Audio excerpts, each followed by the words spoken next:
중개 업무의 범위로 중개 대상물의 범위는 법인이나 공인중개사, 부칙 모두 차등이 없으며 업무지역의 범위는 부칙만 차등이 있는데 당해 정보망에 가입된 중개 대상물만 전국 이용 가능하다라는 거. 부칙 업무 범위를 다시 살펴보면 업무지역을 위반하면 업무 정지를 받으며 신고는 시구 운면장에게 하고 업무지역의 범위는 시도에 국한되며 당해 정보망에 가입된 경우만 전국 가능하다라는 거. 필수 암기사항입니다. 사무소 이전의 지역 범위는 전국이며 이전 후에는 이전 지역의 시도가 업무지역입니다. 소공을 고용하거나 공동사무소를 구성해도 전국으로 해당이 안되며 민법 공부를 안했기 때문에 경공매를 할 수 없다라는 게 특징입니다.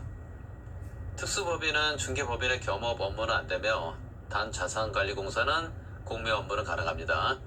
고용인, 즉 소공 또는 중개보조원의 업무상 행위는 그를 고용한 개공의 행위로 본다. 고용신고는 업무 개시 전에 하며 전자문서 가능하고 자격증 사본이나 고용일부터 10일 이내 신고 의무는 없습니다.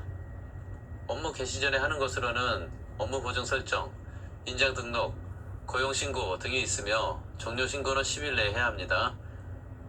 고용인의 업무상 행위는 민사책임과 형사책임 그리고 행정상 책임에 따라 차이가 있는데 민사책임은 공동 불법 행위이고 부진정 연대 책임이며 손해입은 의뢰인은 개공과 고용인에게 공동 또는 선택적으로 손해배상 청구, 즉 구상권이 가능합니다.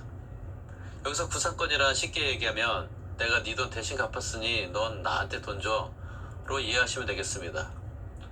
형사책임은 양벌 규정으로 고용인이 행정형벌, 즉 징역 벌금 받으면 개공에게 양벌 규정으로 벌금형 추가가 가능한데 이 경우 개공은 결격 사유는 아니라서 구상권은 안되며 단 고용인에 대한 주의 의무를 게을리하면 양벌 규정을 적용하는 게 원칙이지만 상당한 주의 감독을 게을리하지 않으면 벌금형도 안 받으며 양벌 규정으로 300 이상 벌금형을 받은 경우에도 결격 사유는 아니라는 거 필히 기억하십시오.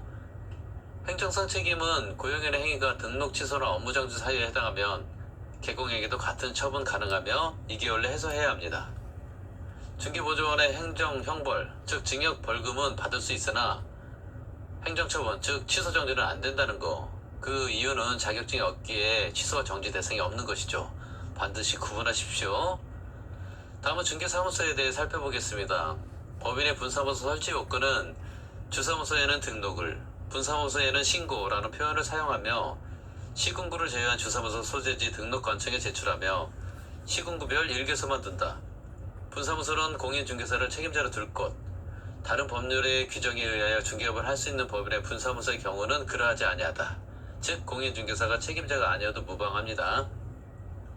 분사무소 고용인은 책임자와 소속 공인중개사만 실무교육을 받으며 분사무소 설치 신고서 기재사항은 본사 명칭, 본사 소재지, 본사 등록번호, 공인중개사 자격증 발급 시도가 있으며 사무소 설치 절차는 분사무소 설치 신고 시 주사무소 소재지 관할 등록 관청에 제출하며 분사무소 책임자의 실무교육 수료증 확인 사본이 있어야 하며 업무 보증 설정 증명서류, 건축물 대장에 기재된 건물에 분사무소를 확보하였음을 증명하는 서류가 있어야 합니다.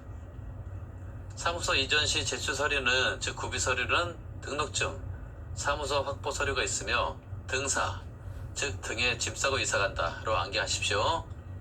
서류 송부는 이전 전 등록관청이 이전 후 등록관청에 지체 없이 송부하며 대개 1로 암기하십시오. 즉 등록대장, 개설등록 신청 서류, 1년간 행정처분 서류가 있으며 1년간 행정처분은 이전 후 등록관청에서 행하는 게 특징입니다. 여기서 중개사무소 개설등록증은 이전 서류가 아니라는 거 주의하시고요. 분사무소 이전 시 제출 서류는 신사로 암기하시고 신고필증, 사무소 서류가 있으며 사무소 서류는 지체 없이 하며 서류는 항상 주사무소가 관리하기 때문에 서류 송부는 필요 없으며 통보는 주사무소 관청이 이전 전과 이전 후에 관청에 통보합니다. 공동사무소는 개별적 운영이 원칙이며 다른 개공의 승낙서가 있으면 기존 사무소에 합류 가능하며 업무 정지 기간 중에는 안됩니다. 종별이 달라도 가능하고 개설 등록 및 이전 신고 시 다른 개공에 승낙서 첨부하면 가능한데 여기서 업무 정지 중인 자는 제외하며 임대인 승낙서가 아니라 개공의 승낙서라는 거 필히 기억하십시오. 폐업인 경우도 공동사무소는 가능합니다. 이전 신고는 이전한 날부터 10일 이내 등록증 원본 첨부하여 신고하며 등록 관청은 협회 통보합니다. 관할 구역 내로 이전 시는 주소만 바뀌는 기재정정 사항으로 7일 내 교부할 수 있으며 관할 구역 외 이전 시는 7일 내 등록증 재교부 하여야 한다로 연결하십시오. 분사무소 이전은 주사무소에서 신청하며 서로 송부 절차가 없다라는 거 기억하시고요. 단 주사무소 등록관청이 이전 전 이전 후 등록관청에 통보한다라고 앞서 살펴봤습니다. 이전 시 개공이 내는 서류로는 이전 신고서, 등록증, 사무실 확보 서류가 있으며 인장은 포함이 안됩니다. 주의하십시오. 종별을 달리해서 중개 없이는 등록 신청서 다시 제출하고 종전 등록증은 반납해야 합니다.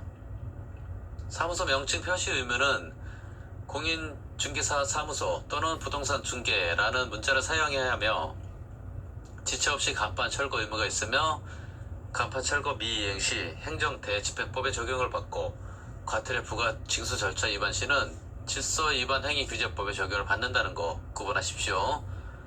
고객 광고물 성명 표기 의무는 법인은 대표자, 분사무소는 책임자를 표기하며 중개 대상물의 표시 광고가 이번에 신설됐으며 502와 과태료 사유에도 개정사항으로 해당됩니다. 필히 암기하셔야 합니다.